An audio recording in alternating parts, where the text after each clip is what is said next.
கர்த்தராகிய இயேசு கிறிஸ்துவின் நாமத்தினால அன்பின் வாழ்த்துக்கள். தேவன் தாமே நாம் ஒவ்வொருவரிடம் நம்மை பாதுகாத்து நம்மை ஆசீர்வதித்து நம்மை வழி நடத்துவாராக. ஆமென். இப்பொழுதும் கூட கர்த்தர் நம்மோடு பேசும்படி நாம் ஜெபிக்கலாம். புகலிடம் நீரே பூமியிலே, அடைக்கலம் நீரே தலைமுறை தோறும். புகலிடம் நீரே பூமியிலே, அடைக்கலம் நீரே தலைமுறை தோறும். நல்லவரே, வல்லவரே, நன்றியா நாள் முழுதும் வாழ்நாளெல்லாம் களி கூர்ந்து மகிழும்படி நிறுத்தியாக்கும் கிருபையினால்.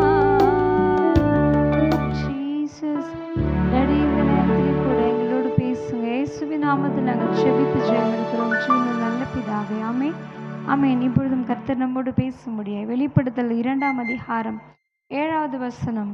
ஆவியானவர் சபைகளுக்கு சொல்லுகிறதை காதுள்ளவன் கேட்க கடவன். ஆமென். நமக்கு பரிச்சயமான வசனம் இது. ஆவியானவர் சபைகளுக்கு சொல்லுகிறதை காதுள்ளவன் கேட்க கடவன். அல்லேலூயா. அப்போ ஆவியானவர் பேசுகிறார். ஆமென். அதை நாம் என்ன செய்யணும்? கேட்கணும். ஆமென். அல்லேலூயா. 7 சபைகள் நமக்கு தெரியும். இந்த வெளிப்படுத்தல் 2ஆம் அதிகாரம் 3ஆம் அதிகாரம் பார்த்தா எபேசு, சிமிர்னா, பெர்கமு, தியதீரான்னு சொல்லி 7 சபைகள் உண்டு. அல்லேலூயா.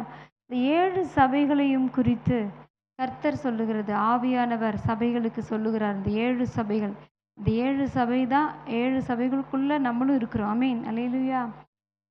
இந்த வெளிப்படுத்தல் 2ஆம் அதிகாரத்தில் கர்த்தராகிய இயேசு கிறிஸ்து சொல்லுகிறார், ஆவியானவர் சபைகளுக்கு சொல்லுகிறதை காதுள்ளவன் கேட்க கடவன். ஆமென். 7 சபைகளுக்கும் இதையே சொல்லுவார். ஆமென்.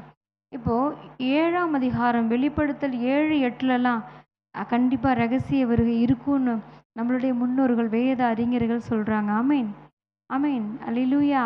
இப்போ 6ஆம் அதிகாரம் நடந்துட்டு இருக்குன்னு சொல்கிறாங்க. அல்லேலூயா.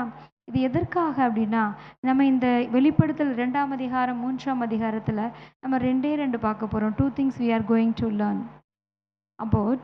எதை பற்றி நம்ம பார்க்க போகிறோம்னா, முதலாவது ரிப்பன், 2வது கான்குயர். மனம் திரும்பணும், ஜெயம் கொள்ளணும். ஆமீன். அப்படிதான் அப்பா இதில் சொல்லி கொடுக்குறாரு. ஆமீன். மனம் திரும்பணும், ஜெயம் கொள்ளணும். அப்போ நமக்கு என்னென்ன நன்மைகள் உண்டு அப்படின்னு அப்பா இந்த 7 சபைகளுக்கும் சொல்லி கொடுக்குறதா நமக்கும் சொல்லி கொடுக்குறாரு. அல்லேலூயா. எபேசு சபைக்கு சொல்கிறாரு, நிறைய சொல்கிறாரு. உன் கிரியை அறிஞ்சிருக்கிறேன், பொறுமை. இதை நீங்கள் வாசிச்சுக்கலாம். நமக்கு பரிச்சயமான வசனங்கள். இதை படிக்க படிக்க அவ்வளோ இன்பம் இந்த வசனங்கள் எல்லாம்.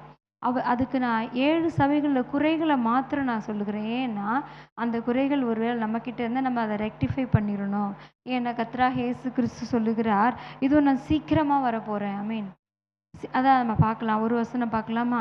4ஆம் அதிகாரம் பாருங்கள். எபேசு சபைக்கு ஒரு என்ன அதில் மிஸ்டேக் அப்படின்னா, ஆனாலும் நீ ஆதியில் கொண்டிருந்த அன்பை விட்டாய் என்று உன் பேரில் எனக்கு குறை உண்டு.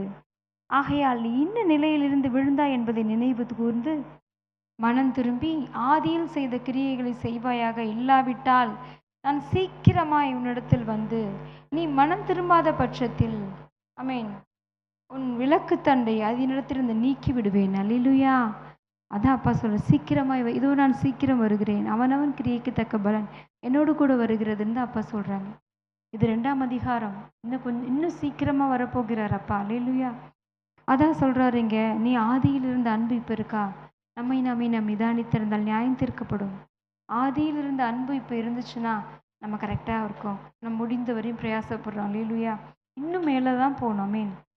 இன்னும் கூட போகணும். பரிசுத்தமாக இருக்கிறவன் இன்னும் பரிசுத்தம், நீதி செய்கிறவன் இன்னும் நீதி. ஆனால் அப்பா இங்கே கேட்குறது, அட்லீஸ்ட் ஆதியில் இருந்த அன்பாவது இப்போ இருக்கா அப்படின்னு தான் அப்பா எதிர்பார்க்குறாங்க. ஆமென். நீ ஆதியில் செய்த, ஆனாலும் உன் பேரில் எனக்கு ஒரே ஒரு குறை இருக்கே. மற்ற எல்லாத்துலேயும் நீ கரெக்டாக இருக்க, எல்லாம் சகிக்கிற, பொறுமையாக இருக்க, கிரியே நல்லா இருக்கு. ஒன்றே ஒன்று, ஒரு குறை இருக்குது. என்னென்னா, ஆதியில் இருந்த அன்பை விட்டாய். ஆமென். சாம்பார் நம்ம வைக்கிறோம், இப்போ நல்லா எண்ணெய் ஊற்றி கடுகு போட்டு எல்லாம் செய்வோம். பெண்களாகி நமக்கு தெரியும். எல்லாவற்றையும் பர்ஃபெக்டாக செஞ்சு கொதிக்குது கம கமன்னு. ஒண்ணே ஒண்ணு இல்ல, உப்பு. ஐ அப்படின்னா அது அதோட டேஸ்ட் இருக்குமா? கண்டிப்பா இருக்காது தானே! அதுபோல தான் ஆதியில் செய்த கிரியை இப்போ இல்லன்னா, அது அப்பாவுக்கு அது குறை. அது ஒரு குறை இல்ல. அந்த சாம்பாருக்கு உப்பு இல்லாதது பெரிய குறை. ஐ மீன் அத சாப்பிட முடியாது. அதுபோல தான் ஆதியில் இருந்த அன்பு குறைஞ்சிச்சுன்னா, நம்ம வாழ்க்கையில என்ன செய்ய முடியாதுன்னா, நம்ம அநேகருக்கு ருசி கொடுக்க முடியாது. நம்ம ஜெபிக்க முடியாது, துதிக்க முடியாது, வேதம் வாசிக்க முடியாது. அவர் மேல அன்பு இருந்தா மட்டும் தான் கண்டிப்பா நம்மளால துதிக்க முடியும். அவர நம்ம பிரைஸ் பண்ண முடியும். அல்லேலூயா! ஆமென். அதனால தான் இங்க எபேசு சபைக்கு சிமிர்னாவுக்கு நீ மரண பரியந்தம் உண்மையா இருன்னு சொல்றாரு. அதுக்கு அவ்வளோ குறை ஒண்ணும் சொல்லல. ஆ அடுத்தது பாருங்க பெர்கமுக்கு என்ன சொல்றாரு? இதுக்கெல்லாம் மீனிங் உண்டு. ஆமென். எபேசுனா விரும்பப்படத்தக்கது. சிமிர்னானா அபிஷேக எண்ணெய். பெர்கமு அப்படின்னா மணமுடிக்கப்பட்டவள். இந்த சபையோட காரியம் என்னன்னா, அது அங்க என்ன நடக்குதுன்னா, பீலேயாமுடைய போதகத்தை கைக்கொள்ளுகிறவர்கள் கைக்கொள்றாங்க. பீலேயாமுடைய போதகம் என்னன்னா, வேசித்தனம் செய்யணும், விக்கிரகத்துக்கு படைத்தவைகளை சாப்பிடணும். இந்த நாட்களையும் கூட அதான் நயமா பிசாசு என்ன செய்வான்னா, வஞ்சகமாய் அவன் என்ன செய்வான், தந்திரமா வருவான். ஆமென். ஏவாள் கிட்ட அப்படிதானே வந்தான். ஏவாள் தனிமையா இருக்கும் பொழுது தந்திரமா வந்து, சர்ப்பமானது தந்திரமுள்ளதா இருந்தது எல்லாத்த விட. அப்படிதான் வாசிக்கிறோம். ஏவாளை வஞ்சிச்சது. ஆமீன். அவள் ஜெயங்கொள்ள முடியல. அவ தோற்று போயிட்டா. இழந்து போயிட்டா. மகிமை இழந்து போயிட்டாங்க. ஏவாளும் ஆதாமும் ஏவாளும் துரத்தப்பட்டார்கள். எத்தனை காரியம். ஆமீன். வஞ்சிக்கப்பட்டதுனால தான் இதெல்லாமே. அதனால நம்ம இந்த நாட்களில் எச்சரிக்கையா இருக்கணும். அதனால் ஆவியானவர் நமக்கு கற்றுக் கொடுக்கிற காரியம், குறைகளை சரி செய்யும் பொழுது நம்ம என்ன செய்ய முடியும்? அவர் சீக்கிரம் வரப்போகிறார். 2 காரியம். 1 மனம் திரும்பணும். 2வது ஜெயம் கொள்ளணும். நம்ம மனம் திரும்பி நம்ம ஜெயம் கொள்ளும் பொழுது நமக்கு என்ன கிடைக்கும்னா, அந்த அவர் ஜீவ கிரீடம் தராராம். ஜீவ விருட்சத்தின் கனியை தருகிறார். அல்லேலூயா! அநேகம் உண்டு. வெண் வஸ்திரம் தருகிறார். அந்த வெண் குறிக்கல்ல நம்முடைய நாமத்தை எழுதுகிறார். நிறைய காரியங்கள் அப்பா நமக்கு கிஃப்டா கொடுக்கிறார். அதனால அப்பா எதிர்பார்க்கிற காரியம் நிறைய காரியம் இருக்கு இன்னும். நிறைய உண்டு. ஆமீன். ஏசபேலுடைய தீர்க்கதரிசி இருக்காளே, அவளுடைய போதகம் இருக்கு. இன்னும் 7 சபைகளிலும் நிறைய காரியம் உண்டு. இதில் 6வது சபையான பிலதெல்பியா மட்டும்தான் அது திறந்த வாசலை கொடுத்தார். அல்லேலூயா! ஆமீன். திறந்த வாசல். ஏன்னா அதுக்கு கொஞ்சம் பலன் தான் இருந்துச்சு. ஆனாலும் அது மறுதலிக்கல. அது பிரயாசப்பட்டுச்சு. அந்த சபை ஆமீன். சபைன்னா என்ன? நம்மளை தான் குறிக்குது. நம்ம தான் சபை. மணவாட்டியாகிய சபை. அந்த மணவாளனுக்கு, அந்த நேசருக்கு. அப்போ இந்த நாட்களில் நமக்கு முக்கியமா தேவை என்னன்னா, நம்ம குறைகளை நிறைவாக்கணும். அந்த நிறைவானவர் நமக்குள்ள இருக்கும் பொழுது குறையெல்லாம் நிறைவாயிடும். நம்ம மனம் திரும்பணும். நம்ம ஜெயம் கொள்ளணும். நம்ம ஜெயம் கொள்ளுகிறவன் எவனோ அவனுக்கு தான் தேவனுடைய பரதீசியின் மத்தியில் இருக்க ஜீவ விருட்சத்தின் கனியை கொடுப்பேன். ஆமீன். அருமையா இருக்கும். படிச்சு பார்த்தீங்கன்னா 2ஆம் அதிகாரம் வெளிப்படுத்தல் 3ஆம் அதிகாரத்துலலாம் நம்ம இந்த நாட்களில் ஜெயம் கொள்ளணும். தோற்று போயிடக்கூடாது. ஜெபிக்கணும்னு போவோம். ஜெபிக்க முடியலையா? அப்போ நம்ம தோற்று போயிடுறோம். ஆமீன். அதனால் அப்பா கிட்ட ஹெல்ப் கேட்கலாம். டாடி நான் ஜெபிக்கணும்னு நான் வாஞ்சிக்கிறேன். அதிகாலையில் எழுந்து நான் ஜெபிக்கணும்னு வாஞ்சிக்கிறேன். ஆனால் நான் ஜெபிக்க முடியல, தூங்கிடுறேன். இல்லை என்னால் ஏதோ பலவீனம் அப்படின்னா நீங்கள் கேளுங்க அப்பா கிட்ட. ஆமீன். நம்ம கேட்கும் பொழுது அவர் உதவி செய்ய வல்லவராக இருக்கிறார். பலன் உள்ளவனுக்கு ஆகிலும் பலன் இல்லாதவனுக்கு ஆகிலும் உதவி செய்கிறது லேசான காரியம். ஆமீன். இந்த நாட்களில் நமக்கு மிகவும் முக்கியம் என்னென்னா, நம்ம டைம் பாஸ் பண்ணுறது அல்ல, அது நமக்கு காப்பாற்ற. நம்ம பார்க்குற அநேக நேரத்தை வீணடிக்கிற, நேரத்தை திருடுகிற காரியங்கள் நம்மளை காப்பாற்ற. அது மாயை, எல்லாமே மாயை. கர்த்தராகிய இயேசு கிறிஸ்து மாத்திரமே உண்மையான கடவுள். ஆமீன். அவர் உண்மை தெய்வம். ஆமீன். அவர் பேசுகிறவர். நான் உனக்கு போதித்து நீ நடக்க வேண்டிய வழியை உனக்கு காட்டுவேன்னு சொல்லுகிற அவர் நல்ல தகப்பன். உண்மையில் கண் வைத்து உனக்கு ஆலோசனை சொல்லுவேன். ஆமீன். அதனால் நிறைய காரியங்கள் உண்டு. ஆமீன். ஆனாலும் நீங்கள் இதை படிங்க. கர்த்தர் உங்களுக்கு நிறைய காரியங்களை கற்றுக் கொடுப்பார். இதில் இருக்கிற குறைகளை எல்லாம் நீங்கள் என்ன செய்யணும்னா, நம்ம என்ன செய்யணும்னா நிறைவாக்க முயற்சி பண்ணணும்.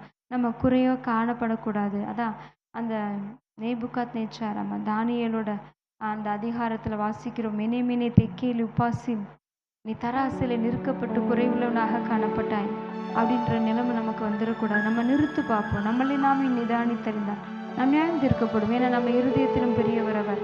அவர் நம்ம இருதயத்தை ஆராய்கிற தகப்பன். அதனால என்ன செய்யணும்னா நம்ம மனம் திரும்பணும். நம்மளுடைய கர்த்தருக்கு பிரியலாத காரியத்தை மனம் திரும்புவோம். கர்த்தருக்காக நம்ம ஜெயம் கொள்ளுவோம். கர்த்தர் கர்த்தர் நமக்காக அவர் என்ன செய்வார்னா, அவர் நமக்காக நிற்கிறார், நமக்காக பரிந்து பேசுகிறார். நாம் ஜெபிக்கலாமா? இன்னும் நிறைய காரியங்கள் 7 சபைகளையும் குறித்து உண்டு. ஆமீன்.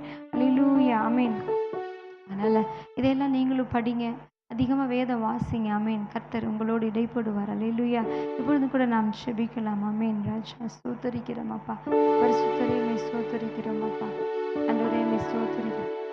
என்ன நம்புங்கப்பா, என்ன நம்புங்கப்பா,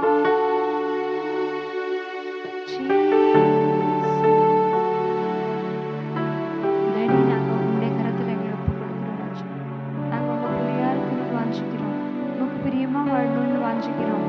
டேடி எங்கள் நேரத்தை உங்களுடைய பாதத்தில் வைக்கிறோம். எங்களுக்கு எப்போல்லாம் நேரம் கிடைக்குதோ ராஜா உங்களுடைய பாதத்தில் வந்து நாங்கள் காத்திருக்க உதவி செய்யுங்க ராஜா, உதவி செய்யுங்கப்பா. அந்த சத்தத்தை கேட்கிற ஒவ்வொரு பிள்ளைகளுக்கும் ஜெபிக்க உதவி செய்யுங்கப்பா, துதிக்க உதவி செய்யுங்கப்பா.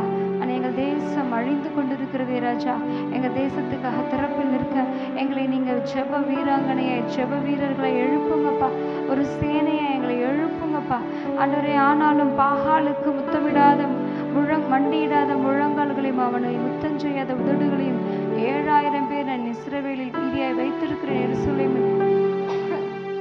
இந்த வார்த்தையின்படி ராஜா ஸ்தோத்திரம், நாங்களுடைய பாதத்தை எப்பொழுது முத்தம் செய்கிற பிள்ளைகளாய் எங்களை அபிஷேகிங்க ராஜா, எங்களை தாழ்த்துகிறோம், நீங்க நடத்துங்க. இயேசுவின் நாமத்தில் நாங்கள் ஜெபித்து ஜெயம் எடுக்கிறோம். ஜீவன் நல்ல பிதாவே. ஆமீன். ஆமீன். God bless you all. Praise the Lord.